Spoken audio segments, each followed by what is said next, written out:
Well, first of all, it's lovely to be here. Some of you are familiar faces, some of you very familiar, some of you I've worked with, others I've visited. It's been absolutely fantastic. As James said, I've been had the privilege of working with Harrap since November. My background is I was a middle school teacher, so that's quite unusual these days, a middle school teacher in Windsor. I taught there for over 20 years. At the end of it, I was teaching mostly IT, but I also taught maths, science, a bit of DT, and over my long career I've sort of taught all sorts of bits and pieces. I have a fairly good idea about what goes on in schools. I thought I did until I started to visit all the primary schools. It's been absolutely fantastic, and I've really gained lots of insight into how the different schools work. The company have employed me as someone to come in and support with the computing curriculum initially, but actually, as we've seen today, as we've talked about today, it's a lot more than just computing. It's actually it's IT in general. It's quite strange. I should probably just rip my paper up, everything I've thought about today. It's all been covered. Dan's fantastically talked about computational thinking this morning and the computing curriculum in general. Rachel, again, her school is fantastic. I've visited there. She does some really great work. Again, she's nicked all the things I was going to talk about. I wanted to talk about cross-curricular work with iPads. Again, Lois, she's done a brilliant job. And Anthony as well, sort of talking about his inspiration. And again, that's sort of the point, isn't it? We want to inspire our pupils. We've got this technology around us. It's amazing. Anthony said, he gave us a fantastic description of what it was like. I sort of just about remember those days, but the stuff we've got around us today is just amazing. And we as teachers should be using it, again, exactly as Anthony said, the things that we've got in our hand when we've got an iPad. But again, of course, it's difficult to think about how we can inspire our children to do that. Of course, I walk around schools. Most of my focus is our focus in school is literacy, our focus in school is numeracy, but of course that's right, but again, we can use this technology to help us, and that's what we really should be doing. So my focus today is to pick out a few sort of ideas that I've got. Again, they're gonna cross with what you've already heard about, but as I say, hopefully it's good to hear that we're all sort of working from the same page. Now, obviously, there are different aspects to the new computing curriculum, and again, these are concerns that come up with people. Networks, the internet, and the World Wide Web. So you've got to explain to children before we just use them. We never really talked about what they were and how to use them. I remember when the computing curriculum first came out, I asked my Year 5 pupils, what is the internet? Suddenly, I thought, well, I do this every day. I've not really talked about it, and 95% of them just said to me the internet was Google. That was it to them. It was Google. They didn't understand what it was. So it was actually the insight thinking, this computing curriculum, it's going to come along in a year's time. So obviously this was a couple of years ago. We need to talk about this because it's something they use every day. And of course, again, it's been mentioned lots and lots and lots, it's all to do with e-safety as well. So we think, well, we're not going to have to do this outside of our normal lesson time. So you're looking for information maybe about famous composers. Talk to the children about what they're doing, about how the internet's working. Where are these, where's this picture come from? You've got this picture of Mozart, where's it come from? How's it got onto your computer? You've typed into this thing called Google, you've typed in Mozart, and this picture's come. Where has it come from? So you've got the opportunity, everyone I'm sure in here at some point will use the internet to search for information. Use that opportunity to actually talk about the internet, Google, the World Wide Web, and how it works. Actually, something that Dan talked about this morning, so this is sort of going to a side, so I might talk about stuff that I haven't actually intended to. But Dan talked about Sir Tim Berners-Lee this morning. Actually, you can go on. Again, maybe we can supply the link, but you can go on to the first pages that Tim Berners-Lee ever created at CERN, and you can say to your kids, this was what the World Wide Web was like. I'm not exactly sure of the date when he created it, but it's just text. And again, you could use that as a history lesson. I think in Key Stage 1 they have to learn about a significant British person. Do Tim Berners-Lee, show them the old World Wide Web. It's crazy compared to what it is now. So that's a bit of an aside. You might recognise some of those people up there. Emails. Everyone in here, I'm sure, uses emails, uses social media, but it's not very often used in class. So I know, again, speaking to people, it can be a hassle to sort out emails for every single pupil. I should know, I was in charge of administering 400 odd email accounts in my school, and when we switched over to a new account and they all had to have strong passwords, it proved to be a nightmare. So it's something that you should think about gradually, but I think every school at least should have a class email account, maybe that they use via their teacher. I mean, we can communicate with everyone in the world. Again, do it if you're doing a topic about India, or doing a topic about America, you're doing a topic about Australia, email the people, find out what their cities are like. I mean, again, you've got this opportunity. It's not in your computing lessons, it's part of your literacy, it's part of your geography. Think about how you can use email. If you're doing a topic on the solar system, how many people email NASA? How many people try and communicate with the astronauts on the space station? So again, talk about communication. Again, this is brilliant. It's brilliant literacy because again, in my lessons, we talked about actually the form of an email. Again, that's literacy. How do you create an email, the sorts of things? It's different to a formal letter, that sort of thing. So again, it's part of their literacy lessons. So again, it's very cross-curricular. Your school network. Again, Rachel talked about that this morning. You're using your network. Again, it's something that I only started to do in the last couple of years of my teaching, but we actually did a guided tour. So I have my server in the cupboard. Before I talked about, oh, you're not saving work onto your computer, it's going into this place in the cupboard. Then I started to think, why have I never shown it to them before? So they went into the cupboard, they saw all the lights and the switches and all the wires and everything else, and then we'd walk around the school and we'd show them where all the wireless points were, and they absolutely loved it. I couldn't believe how, I'd have kids come up to me, when are we going to go in the cupboard? When are we going to go in the cupboard? It's like, just don't do your parents. But it surprised me. All of a sudden, you've got this abstract thing. We talk about, the school network. We talk about the school network. You actually show them, it's the wires, it's the things around the school. It's this thing in the cupboard. All of a sudden it becomes this real thing to them, and of course that's what we want to do, don't we? We want to actually engage them in their learning. We want to actually get them to think about things. So we want to take things from the abstract and put them into real. So again, if you're searching for information on the internet, talk about it. If you're saving work onto the network, talk about it. If you're sending emails, you've got the opportunity of e-safety. So this is not extra work for you. This is probably stuff that you're doing all the time. But it's actually thinking, right, well, actually we can incorporate this new part of the computing curriculum into what we already do, but obviously it's in a bit more of an engaging and a slightly different thinking way. Now again, this is something, so we talked about Scratch. Now, Scratch is pretty ubiquitous in every school, certainly in Key Stage 2. And it's a fantastic tool. I mean, yesterday I was in the New Forest, I was teaching some Year 3 kids, and they loved it. I walked into the school, and I'm now known as the Scratch Man. So it's Nick, it's the Scratch Man's here. So I've been in there a few times, and we're making Egyptian maze games. And again, it's brilliant, because that's part of the topic that they're doing at the moment. In fact, we missed a trick, because one of the things they learned about was how to make a mummy. And of course, how to make a mummy, there are certain rules you have to follow. A perfect way of giving them an algorithm, and create an algorithm to write instructions to make a mummy. But anyway, that'll be for next year.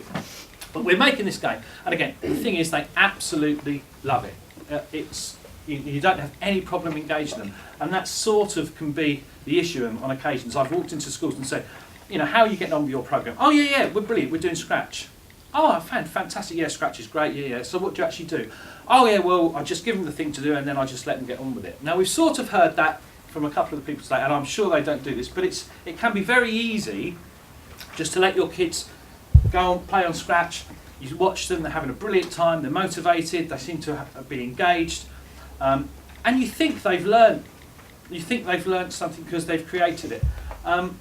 But from my experience, that it can be misleading. I've given pupils a task in Scratch and then asked them to perform the same task in something like Logo. We talked about Logo, and again, I'd recommend, certainly in Key Stage 2, having Logo and Scratch. But I found that they've had the same task. It might be to draw a square or to draw a pattern or whatever it is. Given them that task in Scratch and then given the same task in Logo, and they haven't been able to transfer the skills. And so this was saying to me that somehow they haven't understood the fundamentals about what these things actually do. They haven't understood the fundamentals of the computing language.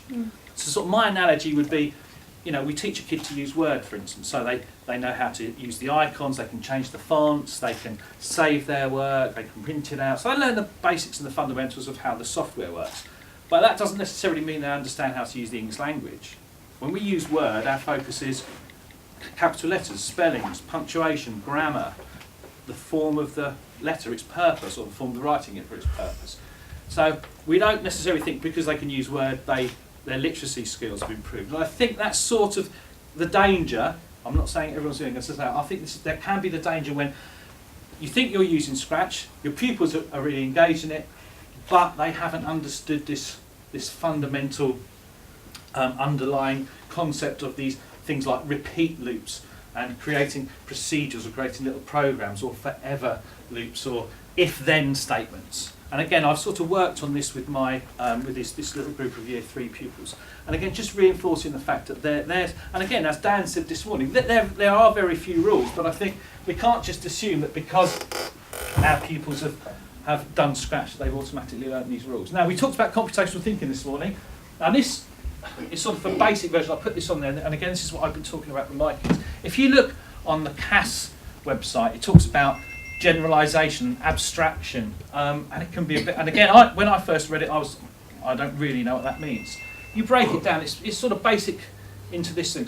You think about what you want to do. Once you've thought about it, then you make it. So if it was in Scratch, you make your blocks, and then you test it to see if it works. And if it doesn't, then you debug it, and then you go on to the next stage. And this is what I've been using with the younger pupils. Think, make, test, debug, and it's really easy for them to remember. And as Rachel said, they absolutely love the idea of debugging. I made a couple of mistakes. It's brilliant if the teacher makes mistakes. So if you write the wrong date on the board, or you've made a spelling mistake, or you do something wrong. Oh my goodness, I've got to debug myself. Well, what did I do wrong? Can you debug me for me? So they pick it up really quickly. So this idea of it's a difficult concept, computational thinking, it works really well. And for any problem solving, it's perfect, because they do struggle. They try and rush ahead with Scratch. We sometimes need to slow them down a bit. So again, I would try and adopt that idea of computational thinking into as many lessons as you can. PE works well, DT works really well. Problem solving in maths, I used to do, as again, summer terms coming up, right, what excuse can I use to get outside? So my Year 5 maths group, we did, how many blades of grass are there in the school field? I thought that would keep them occupied. You know, what's the weather forecast for next week? But actually, and this was I did it for a few years. But then thinking, if I'd had that way of thinking, if I'd told them that this is the approach we're going to take, first of all, you need to think about the problem, because again, there was no one right answer of, you know, how are you going to solve this? They had different. They got them. You know, they had certain equipment, measuring sticks. We had a map of the area, so there were lots of different ways they could do it. But if we'd had the idea of computational thinking, first you're going to think about the problem, then you're actually going to try something. Did that work? Did you get some sort of answer? So again, it's just a brilliant way of solving problems. And again, so this is something that Lois and Nicola definitely seem to have sorted out in their school.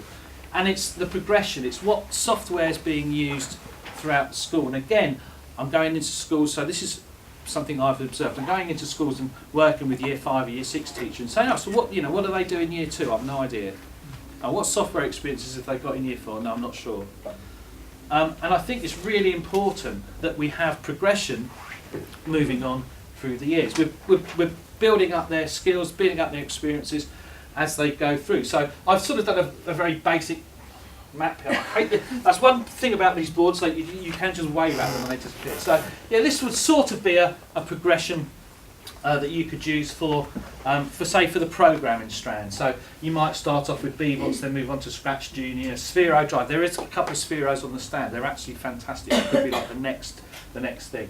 But then this sort of shows the progression as you move on from Year 1 to Year 6, and you're using more and more different bits of software and apps and things as you go. And I think it's really important that you maybe build up a list. So if you've got an IT suite, then have something like this up on the board. So in Year 1, we use BBots to learn about robots, we write algorithms to make suites, we search for dinosaurs on the internet, we draw pictures, etc., etc. So that your staff and your pupils know what they do, so it's very clear. So you can say, and again, it was good for me because I was teaching the whole school I taught Year 5 to Year 8, so I can say to my Year 7 pupils, oh, do you remember when we did that in Year 6? Well, we're going to use that bit of software again. Do you remember when we used that in Year 5, when we made that project, when we did our rock band and we used paint.net, which is a fantastic program as well. And again, talking about that, again, cross-curricular. We want to be as cross-curricular as we possibly can. So I've gone into schools and identified areas where you can use IT. It's about not giving yourselves extra workload. It's about actually using what you already do and building on that. Again, Lois, digital dudes, I love it. That's much better than digital leaders. But again, we can... Sorry. Sorry? I had a parent bring to my attention that dude in, what language was it? Arabic. Arabic means, is something that covers a camel's certain male parts to stop it from burning in the sand. She thought I should just know that, but there's no point in changing it now. Our parents wonderful. So just warn you, if you do copy that, just be warned for that, if you do have a parent like that. I think we all do it at some period. But I can also attest to the fact that digital leaders are absolutely fantastic. Unlike Lois, I couldn't be bothered to interview mine. Well, I had so much interest, I had to then do an application form, so it made our school was big. So again, it's exactly the same principle. So in essence, you've got these sort of digital experts that you can use and utilise in your school to help not only you but your staff as well. Yes. So again, you pick out sort of 3 or 4 of your G&T kids. Again, it works brilliantly because that's part of your job is to identify your G&T kids. What are you doing with them? We're out there, digital leaders. We had badges. I don't know whether you have badges. Yes. Oh, of they course. designed them. Oh, right. But again, they absolutely loved the fact. We did it in Achievements Assembly. They all went up the front. They got their digital leaders badges, and again, it raises the profile of IT in general in the school. And of course, once one of your mates becomes a digital leader, one of the people in your class becomes or a digital dude, then other people want to as well. And again, it enables you to have that conversation. What do you need to do? Oh well, our digital leaders can do this and that. One of the things I actually did as well, and I don't know whether Lois did, I actually sort of sat down with the people that I was intending on having as digital leaders and talked about what do you do at home? And that was actually a real insight as well, finding out, oh yeah, I do spend hours on Scratch, I do use code, I make videos with my friends with my iPad. It's actually quite interesting for me, something that I hadn't really done was found out about their use of IT outside school, because quite often they'll do something that's quite amazing that you're not even covering. So again, that's quite an insight, and again, you can bring those skills into your lessons. So yeah, a really good support. I mean, as I said, I taught IT to all the schools, so I knew who all the digital leaders were.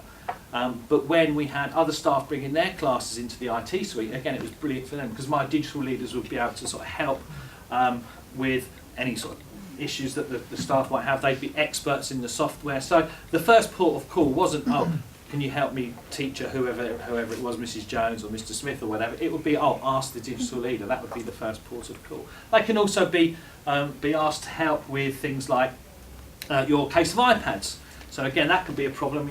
We all stuck for time. So your digital leaders can be responsible for making sure your iPads are collected in at the end of the day, all plugged in, charged up or whatever. They can go around the IT suite, switch the computers off at the end of the day, or whatever it is. And there's lots of little jobs that you can get them to do. And again, I had a club that I'd run as well at lunchtime, and every week we pick a different topic. Today we're going to learn this extra skill on this particular piece of software. I'm going to show you how to troubleshoot, again, if the computers don't go right or wrong. So, I mean, absolutely fantastic. So my only regret with digital leaders is I hadn't introduced it earlier into my teaching because it was brilliant. It worked on so many different levels. So, this comes sort of, again, I've covered areas that other people have already talked about. You do need to have a look at these things, I think, if you want to create this engaging computing IT experience. Again, I sort of almost want to get away from talking about computing, really, because I think when we use the computer, we don't think, oh, we're doing IT. We just happen to be using the computer because it makes our life easier. We sort of want the same idea with the kids. You're using an iPad because you can get this fantastic result. You're using Word because you can type quicker. If you make a mistake, then it's easier to rub out or it's easier to edit it and change it. So the idea that we're using these different bits of software is to enhance our learning. That's the whole point. We're not there just because we want the kids to use IT. We're using IT because it actually empowers them. It makes their learning experience more engaging. The things we need to think about. We talked about hardware and software. And again, hopefully, the Harrap schools, we keep your hardware up to date. We have the RAG plans, and obviously we give you ideas about what you need to do to move forward. Software, well, again, that's difficult. There's software coming out all the time. It's really actually nice to see with some of the presentations today, we're sort of using the same bits of software. So Pic Collage is one of my favourites. Something about Yeah. software. I don't know if you've heard. I've only just recently found out about it. Something called Point to Educate. I don't know. Is that an app or? No, it's cloud-based where you can rent software, so you don't have to buy it. And there's certain things like the Too Simple stuff and all of those things. So you can rent it, say, for a term, and you pay like £20 rather than having to pay for the whole cost. So it's worth. I don't know how new it is or how good, but it's worth looking into. Well, I can see my colleagues scribbling away on the left there, and I'm sure. I have mentioned it to. Is that too simple? It's called Point to Educate, and it's got loads of software, like filmmaking software, but all for primary, like secondary education. Okay, Basically, we'll it's get cloud-based, so you get a cloud account, and then you go on to an icon. You can get an icon on your desktop straight to the cloud, and you can rent software. So you're not having to buy it for a whole year, and you think you're only going to use it for that term when I have that project. So you can just rent it for that project. Okay, well, I will investigate and we'll get back. I mean, again, it's difficult. You talked about Scratch Junior. You know, that only came out in October, and again, it's amazing the number of schools that hadn't heard of it, because it's not like it's massively advertised. You know, they don't take a page advert in the Daily Mirror saying, you know, Scratch Junior out for iPads, coming out for Android later. So it's all very quiet, and unless you're sort of aware and keeping an eye open for these things. And they update themselves all the time as well. So, you know, there's extra features on Scratch Junior now than there was compared with earlier. So yeah, it's difficult to keep up with software, but again, sort of it's much easier for me nowadays because I'm spending my time actually researching. People ask me questions. Oh, is there a good piece of software to do this? What's the best app that does this? So again, I can actually spend the time helping and looking for those things. Now, computing across a curriculum, again, I think is really important. I've worked with a couple of schools. Claire's sitting over there, so works with her Portray infants in Andover. And again, it is just looking at your curriculum and identifying. So again, we saw a good example from Lewis and her school there. Country dancing was mentioned this morning. Again, Claire, I think it was year 1 or year 2. Yeah, year 2. And we said, yeah, country dancing, brilliant, there's your algorithm. You know, and in year 2, you're not expected to go into absolutely massive detail, but the fact you're using the language, again, Rachel talks about that, use the language of computing and it gets it into their head. When they're really young, they have no qualms about, oh, that's a difficult word, that's a difficult piece of language. They just take it on board and just accept it. And again, using these, there's lots of ways that you can use the computing and coding side of things to reinforce their sort of extra skills. So again, Scratch Junior's got a little coordinates thing on there. So if I was introducing coordinates to maybe my year 2 or my year 3 pupils, I would actually use Scratch Junior to do it. Because again, coordinates are a bit of another sort of abstract thing. We have them in maths, but actually, when have you ever used coordinates in your everyday life? Very rarely. But actually on Scratch Junior, it sort of has a point because it tells us the position of the cat. And it's really easy. You move it around and the coordinates automatically change. It's a brilliant way of introducing it. We talked about Logo this morning. There's some fantastic maths you can do in Logo. I used it in my year with my year 6 classes. But it introduces the concept of algebra. There's obviously internal and external angles you can use. There's turning. So there's so much extra stuff that you can do as well. So it's not thinking, oh, I've got to do computing. It's actually looking at how I can fit IT in that's actually going to support. So there's loads of stuff you're already doing. Again, it's just a question of sitting down with your curriculum and just being able to identify those areas. But as I say, it's not as difficult as it might sound. Then we've got training and support. Now, of course, that's always an issue. That's obviously one of the reasons why I'm here. Again, I've been to schools where the staff have just been given an iPad and they've gone there, get on with it, there's your iPad. I think you just need to make sure that your staff have that support, that training. And I think it is ongoing. We focus so much on literacy and numeracy, and obviously those are our key sort of skills and things we're focusing on as primary school teachers or infant school teachers. But again, it's how we can use these to help engage our students. So it's important that we don't just assume, oh, because they've got the technology, because they've got the software, because it's in the curriculum, they're going to be doing it. So we need to make sure that there's that training and there's that constant sort of support, and there's time for it, and you've got planning, and it's done on a yearly, a rotational basis, to say, because it changes all the time. And Dan mentioned the fact that the computing side of it, the instructional side of it, remains fairly constant, but of course there's this constant update of technology that we need to make sure we're keeping on board with. And then of course this computational thinking thing, it sort of underlies everything, and again I think that's really important. Not a lot of people have talked about it too much. But again, this think, make, test, debug thing, I think once you get a grasp of it, I mean, Rachel will attest to this, you know, you speak to her and ask her how well it works in her class and how cross-curricular it is. It's not just a thing that they use in computing, it's a thing that you can use in all your subjects. And again, it's just a way of getting your kids to think for themselves, which is something I think when they sit in front of a computer, they tend to let the computer do the thinking for them. So, as I say, it's been an absolute pleasure to be invited back here. I can tell this is Simon's room because he's got all these Saint stickers in this jar of Marmite. We bonded over Marmite, myself and Simon. And as I say, my first sort of 6.5 months working with Harrap, it's been absolutely fantastic to be able to visit to lots and lots of different schools, all with very different, diverse approaches, all with different stages of their development with computing, some further along than others, but no one's ever going to quite get there because there's always this different range of technology. So I hope to be able to work with some of you in the future. I hope to be able to continue to work with some of you again in the future as well. And this actually, it made me laugh. My very, very first visit to any school, so I've been working with Harrap for about 5 days, and I went to a school down in Southampton, and I was having a chat with a poor old chap that had been asked to look after it, and he was like, "What, you know, IT, it's really important, isn't it? It's the future." And I thought, yes, it certainly is. Okay, well, thank you very much. As I say, it's been a pleasure. Any questions? Obviously, I'm here around. There's bits and pieces on the stand. I've got apps and things I can show you on the iPad.